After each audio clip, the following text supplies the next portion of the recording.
If you're struggling with carving your straight brow because you can't give it a shape, this tutorial is exactly what you need.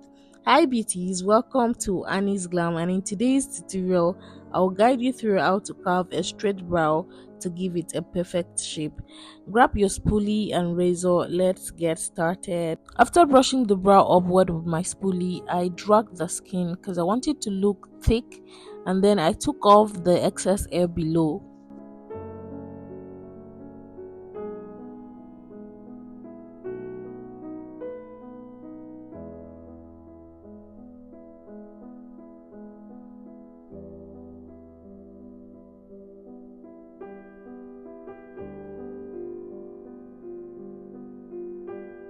After taking off the brow, I brushed it downward to still take off the excess hair below. Can you see that excess hairs?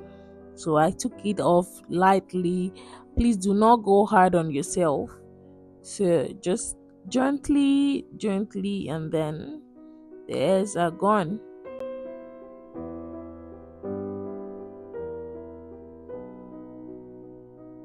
After taking off the hairs below, I did the same thing upward by taking off the hairs upward, and then I gave the brow a shape. This is exactly what I'm doing right now. I'm giving the brow a shape. Can you see that?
So here we repeat everything we did on the other brow. Brush it upward, take off the excess hair below, take off the excess hair above, and then give it a shape. That's what I did here. Just watch and enjoy.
So at the end, we were able to give the straight bushy brow a shape. Just look at that. We're able to give it a shape. Please subscribe to my channel, like this video, comment. See you guys in my next video. Bye.